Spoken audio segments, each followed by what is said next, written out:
Hello everyone, welcome to my channel दिल की बात मोनिका के साथ। कैसे हैं आप सब लोग? बहुत दिनों के बाद आज आप लोगों से मुलाकात हो रही है और बहुत टाइम हो गया, मुझे भी आपसे बात करनी थी। बहुत टाइम से मैं भी बिज़ी थी, मेरे बहुत सारे ट्रेनिंग प्रोग्राम्स चल रहे थे जिसके लिए मुझे टाइम नहीं मिल पा रहा था। मैं अपनी यूट्यूब फैमिली पे बिल्कुल भी फोकस नहीं कर पाई थी, but yes I am back now. और अब आपको वीडियोस मिलते रहेंगे। मेरे सारे जो भी प्रोग्राम्स हैं वो ख़त्म हो गए हैं and now I can devote some time towards my YouTube family. तो क्योंकि अभी इस टाइम पे जो कुछ भी हुआ, इवेंट हुआ, फिर उसके बाद मैं बिज़ी हो गई अपने ट्रेनिंग प्रोग्राम्स में। उसके बाद मुझे बिल्कुल टाइम नहीं मिला और मुझे लगा कि मुझे अपना एक एक्सपीरियंस आपके साथ शेयर करना चाहिए, जो कि आजकल जैसा कि आप सभी को पता है कि वैक्सीनेशन ड्राइव चल रही है और बहुत सारे लोग वैक्सीन ले रहे हैं। तो वैक्सीन के लिए इतने अप्रीहेंसिव हो रहे हैं लोग कि मेरा एक्सपीरियंस कैसा रहा। मैंने अभी 1 अप्रैल को मैंने वैक्सीन ली है, फर्स्ट डोज ली है मैंने वैक्सीन की। तो मेरा एक्सपीरियंस कैसा रहा, मुझे लगा आप लोग के साथ शेयर करना चाहिए, क्योंकि मैं इतने लोगों को एजुकेट कर रही हूँ इस बारे में कि क्यों वैक्सीन ज़रूरी है आपके लिए और क्यों इससे डरने की ज़रूरत नहीं है। तो मुझे लगा कि मुझे आपको इस वीडियो में बताना चाहिए कि मेरा अपना एक्सपीरियंस क्या हुआ। तो चलिए इस वीडियो की शुरुआत करते हैं और उम्मीद करती हूँ कि आप सभी के लिए ये वीडियो बहुत ही इन्फॉर्मेशन वाला होने वाला है और आपके मन में जो भी घबराहट है या जो भी डर है वो आपके मन से निकल जाएगा, क्योंकि इसमें ऐसी कोई भी डरने वाली बात नहीं है। जस्ट रिलैक्स रहिए, माइंड को रिलैक्स रखिए, सब कुछ ठीक होगा। एंड जो भी करिए पॉजिटिव एटीट्यूड के साथ करिए, नेगेटिविटी मत लाने दीजिए अपने माइंड में। तो पहली बात तो ये कि जब आप अपने वैक्सीन को प्लान कर रहे हैं, तो जो मैंने नोटिस किया कि आप उसको रजिस्टर करके करिए। अगर आप अनरजिस्टर्ड लाइन में जाते हैं तो आपका टाइम भी वेस्ट होगा और आप फ्रस्ट्रेट भी हो जाएंगे। तो क्योंकि वॉक इन लोग बहुत ज़्यादा जा रहे हैं, जैसे कि मैं मुंबई से हूँ, तो यहाँ पे मैंने देखा कि जो अनरजिस्टर्ड लाइन है वो बहुत ही लंबी लाइन है, बहुत लंबी क्यू है। तो अगर आप वर्किंग हैं और आपके पास इतना टाइम आप नहीं देना चाहते हैं, तो it's better you register your self. Aarogya Setu app के थ्रू आप रजिस्टर करिए अपने पूरा इन्फॉर्मेशन बहुत ही इजी है, कुछ भी उसमें ऐसा कुछ भी बहुत टीडियस नहीं है। आप अपना जो आधार कार्ड है उसको रजिस्टर करिए और आपको वो स्लॉट मिल जाएगा कि जो भी आपका नियरेस्ट है, जहाँ पे आपकी लोकेशन है उससे नियरेस्ट आपको लोकेशन मिल जाएगी और आप इस तरह से रजिस्टर कर सकते हैं। आपको टाइम आपका मिल जाएगा और अपने जो भी आपको टाइम मिले उसमें आप पहुँच जाइए अपने रजिस्ट्रेशन पॉइंट पे। ठीक है, ये तो बात हुई कि कैसे इसको रजिस्टर करना है। अब आगे बढ़ते हैं कि क्या-क्या आपको, मेरा एक्सपीरियंस कैसा रहा। और जैसे कि मैंने आपको बताया कि मेरा 1 अप्रैल को मैंने फर्स्ट वैक्सीन लिया है। मैंने जो वैक्सीन लिया है वो कोविशील्ड लिया है। अब बात आती है कि यहाँ पे दोनों ही वैक्सीन बराबर हैं, मतलब चाहे वो कोविशील्ड हो चाहे वो कोवैक्सीन हो, दोनों ही उनकी एफिकेसी दोनों की बराबर ही है। तो ऐसा कुछ भी मन में अपने ऐसा कुछ भी मत लाइएगा कि आप कोवैक्सीन ले रहे हैं या फिर कोविशील्ड ले रहे हैं, दोनों की ही एफिकेसी बराबर है। तो ये मन में बात, जितना आप इस बात को सोचेंगे उतना आपके मन में वहम आएगा कि आप कोविशील्ड, अगर आपको कोविशील्ड दी जा रही है तो आपके मन में बात आएगी कि आपको कोवैक्सीन क्यों नहीं दी जा रही है, और अगर कोवैक्सीन दी जा रही है, ये हमारा ह्यूमन नेचर है, हम डाउट में आ जाते हैं। तो इस डाउट को हम अपने मन से निकाल दिए, दोनों ही वैक्सीन अच्छी हैं और आपके लिए यूज़फुल है, आपको लेना ही है इसको, तो मन से डर हटा दीजिए। तो जस्ट जैसे कि आपको मालूम है बहुत सारी बीमारियां होती हैं जिसके लिए हमें वैक्सीन हम पहले से भी लेते आए हैं, बच्चों को भी दी जाती हैं, न्यूली बॉर्न बेबीज़ को भी दी जाती हैं। तो इसमें डरने जैसी कोई भी बात नहीं है। ठीक है, तो आपका जिस भी दिन आपका वैक्सीन, आपने जिस भी दिन के लिए अपने आप को एनरोल किया है, उसकी एक दिन पहले से अपने माइंड को पॉजिटिव रखिए, शांत रखिए। उससे होगा क्या कि जब आप अपना माइंडसेट आपका पॉजिटिव रहेगा तो आप उसको पॉजिटिवली लेंगे, आपके मन में डर नहीं होगा, वो फियर साइकोसिस नहीं होगी।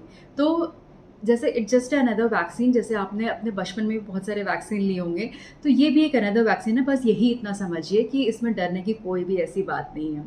ठीक है, अब बात आती है कि जो लोग ऑलरेडी मेडिसिन ले रहे हैं, मान लीजिए आपको बीपी है या आपको शुगर है या आप किसी और चीज़ की मेडिसिन ले रहे हैं, तो मेरा सजेशन ये है कि आप आपके जो फैमिली डॉक्टर है, जिनको आपकी फैमिली हिस्ट्री पता है, आपका जो मेडिकल हिस्ट्री वो आपको पता है, तो आप उनसे एक बार कंसल्ट कर ज़रूर करिए। एक दिन पहले अपने डॉक्टर से, जो भी आपका फैमिली डॉक्टर है, उनसे उनको कंसल्ट करिए कि ये हम वैक्सीन लेने जा रहे हैं, कोई दिक्कत तो नहीं है, या फिर आपको कोई ऐसा कोई टेस्ट तो नहीं कराने को बोल रहे हैं। क्योंकि कई केसेस में देखा गया है कि जो हार्ट पेशेंट्स हैं या फिर जिनको हाई बीपी रहता है, उनको डॉक्टर्स जो है सीआरपी करके एक टेस्ट होता है, वो एक टेस्ट आपको बोलते हैं करने के लिए। ठीक है, तो अपने डॉक्टर से ज़रूर, अगर वो ज़रूरी समझेंगे तो आपको सजेस्ट करेंगे, अगर आपको ज़रूरी नहीं समझेंगे तो वो सजेस्ट नहीं भी कर सकते हैं, बोथ वेज। तो ये तो हुई बात क्या करना चाहिए। और थर्ड, अब ये जो मैं नेक्स्ट पॉइंट आपको बता रही हूँ, आप जब भी वैक्सीन कराने जाइए तो अपना जो खाना वगैरह है आप ठीक से खा के जाइए। ऐसा ना हो कि आप एम्प्टी स्टमक पहुँच जाएँ आप अपने सेंटर पे। तो प्रॉपर, अगर आप ब्रेकफास्ट के टाइम पे जा रहे हैं, ब्रेकफास्ट करके जा रहे हैं, तो अच्छे से हेवी ब्रेकफास्ट करके जाइए। या आप लंच के बाद जा रहे हैं तो same applies after the lunch also. तो अच्छे से लंच करके जाइए, क्योंकि वो आपसे वहाँ पे पूछेंगे ज़रूर कि आपने अच्छे से लंच किया है कि नहीं, कुछ खाया है कि नहीं। फास्टिंग में आपको वैक्सीन नहीं दी जाएगी। अगर आप फास्ट कर रहे हैं उस दिन, तो please do not register yourself on your fasting day. That is very important to understand, because fasting में कोई भी वैक्सीन नहीं दी जाती है। तो ये हुई बहुत ही इंपॉर्टेंट बात जो मैंने आपको अभी बताई है। और अब जो मैं आपको बताने जा रही हूँ वो उसमें ये है कि देखिए, वहाँ पे जैसे मैं अपने जिस सेंटर में गई थी, वहाँ पर आपको आधार कार्ड लेके जाना ज़रूरी है। आधार कार्ड आपके पास, आपका ओरिजिनल आधार कार्ड होना चाहिए, जो भी लोग वैक्सीन दिलवाएं। अभी जो ड्राइव चल रही है वो 45+ की ड्राइव चल रही है। अगर आप आने वाले टाइम में अगले 2-3 महीनों में भी अगर आप अभी आप 45 के कंप्लीट नहीं हुए हैं, तो अपना टाइम मत वेस्ट करिए। अभी आपका टाइम नहीं आया है, अभी आपको आने के लिए नेक्स्ट ड्राइव में आपको लिया जाएगा। क्योंकि मैंने वहाँ पे देखा, मैंने जब मैं वैक्सीन के लिए गई थी, तो बहुत सारे ऐसे लोग मेरे साथ लाइन में थे जो कि 45+ नहीं हुए थे अभी। तो अभी वो अगले 3 या 4 महीनों में 45+ होने वाले थे, तो उनको वहाँ पे कंसिडर नहीं कर रहे थे। तो प्लीज़ अपना जो भी आपका डेट ऑफ बर्थ है उसके हिसाब से कैलकुलेट कर लीजिए, और उसके हिसाब से तभी आप अपने आप को रजिस्टर करिए। अगर आपको लगता है कि आप वॉक इन में आपको ले लेंगे, अगर आप 45+ नहीं हैं, तो ऐसा नहीं है। वहाँ पे वो लोग आपका पूरा चेक करेंगे, आपकी क्या डेट ऑफ बर्थ है, आप क्या ड्राइव अभी जो चल रही है, वो उसी एज ब्रैकेट में आपको फॉल होना ही चाहिए। तो ये कुछ ज़रूरी बातें मैंने आपको बताई। और इसकी जो फर्स्ट डोज़ है, ये आपको, इसके बाद आपको जो सेकेंड डोज़ लेनी है, वो आफ्टर 28 टू 45 डेज़ के बीच में आपको सेकेंड डोज़ लेनी है। अब बात आती है कि क्या होता है, मतलब मेरा एक्सपीरियंस कैसा रहा। जैसा कि मैंने आपको बोला कि जैसे आप कोई भी वैक्सीन जब अपने बचपन में लेते थे या बच्चों को दिलवाते थे थोड़ा बहुत, तो कहते हैं ना कि फ़ीवर आएगा बच्चों को, आप ध्यान रखिए कि अगले दिन फ़ीवर आएगा ही वैक्सीन से। इसमें भी वैसे ही है, अगर आपने जिस दिन वैक्सीन ली है उसके कुछ घंटों के बाद आपको फ़ीवर आ भी सकता है और नहीं भी आ सकता है। तो ऐसा बिल्कुल ज़रूरी नहीं है कि अगर एक को फ़ीवर आ रहा है तो दूसरे को भी फ़ीवर आएगा। हो सकता है कि आपके सिम्पटम्स दूसरे से बिल्कुल अलग हों। हो सकता है आपको सिर्फ बॉडी एक हो, या फिर थोड़ा-सा, जिसे कहते हैं, थोड़ा अनईज़ीनेस आपको लगेगी कि मैं उसको डिफ़ाइन नहीं कर सकती, लेकिन हाँ, ये हो सकता है कि आपको थोड़ा-सा एंग्ज़ायटी हो सकती है। इसीलिए मैं आपको बोल रही हूँ कि आपका माइंड को शांत रखना बहुत ज़रूरी है इसमें। तो ये कुछ बातों का, जब अगर आप पहले से डरे होंगे इस बात को लेकर, और आप वैक्सीन के बाद आप अपने मन में सोच, पता नहीं मेरे बॉडी पे वो कैसे रिएक्ट करेगी, पता नहीं वो सब कुछ ठीक होगा कि नहीं होगा, तो वो आपका माइंड जो है और ज़्यादा पज़ल्ड हो जाएगा। तो अपने माइंड को शांत रखिए, और ये सोच के चलिए कि ये जो आप जा रहे हैं, या आपने लाइफ में और पहले भी वैक्सीन ली हुई, इट्स अनदर वैक्सीन। तो ये तो बहुत ज़रूरी है। तो किसी भी तरीके का एप्रीहेंशन अपने माइंड में मत रखिए, पॉज़िटिव होके जाइए, और इसमें डरने जैसी कोई भी बात नहीं है। ट्रस्ट मी, आपको 1 से 2 दिन हो सकता है कि फ़ीवर आए, चिल्स लगें आपको, ठंडी लगे आपको, या आपको बहुत थकावट सी महसूस हो, बट ये सारे सिम्पटम्स जो हैं वो नॉर्मल हैं। घबराइए नहीं इससे। जैसे कि आप इससे कन्फ्यूज़ मत होइए कि अगर आपको फ़ीवर आ रहा है तो क्यों आ रहा है, नहीं आना चाहिए, ऐसा कुछ भी नहीं है। नॉर्मल वैक्सीन्स के बाद जैसा फ़ीवर आता है उसी तरह से ये भी है। तो इस माइंड से अपनी बात को ये हटा दीजिए कि ये किसी भी तरीके से आपको कोई भी नुकसान पहुंचाने वाली है। तो ये कुछ जो चीज़ें हैं वो आपको होंगी, इससे घबराइए मत। मुझे भी हुई थी, जैसे कि मुझे फ़ीवर आया था, मुझे बॉडी एक हुआ था, मुझे नॉसियाटिक लगा था, मुझे सर दर्द हुआ था, लेकिन वो धीरे-धीरे सबसाइड होने लग गया। 24 टू 48 आवर्स में वो सबसाइड होने लग गए थे।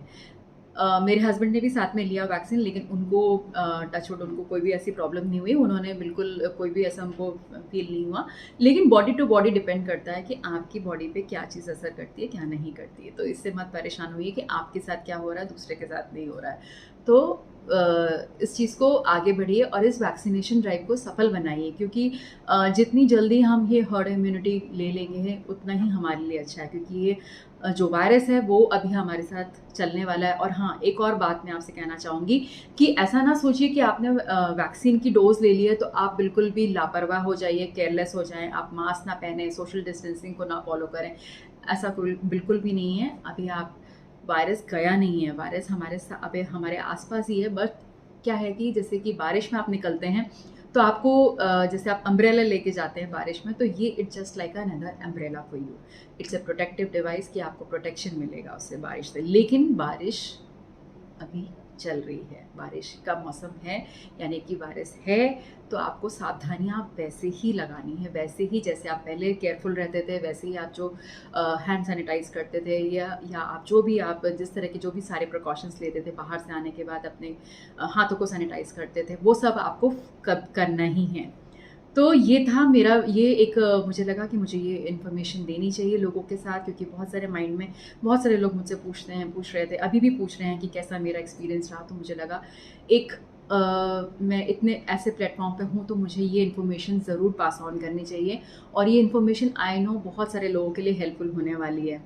तो निश्चिंत होके जाइए, अपने आप को वैक्सीनेट कराइए और स्टे हैप्पी। एंड बस इसी के साथ मैं इस वीडियो को यहीं पे एंड करती हूँ। और बहुत सारे ब्लॉग्स आने वाले हैं, लाइफस्टाइल ब्लॉग्स आने वाले हैं, पर्सनालिटी डेवलपमेंट के बहुत सारे ब्लॉग्स आने वाले हैं, जो कि आपको आने वाले समय में एक सीरीज़ शुरू करने वाली हूँ मैं। बहुत सारी चीज़ें जो है वो अभी मैं नहीं शेयर कर सकती हूँ, आपको आने वाले समय में मिलेगा। उस पर काम चल रहा है और बहुत जल्दी बहुत सारी इन्फॉर्मेशन और बहुत सारे अच्छे वीडियोस आने वाले हैं।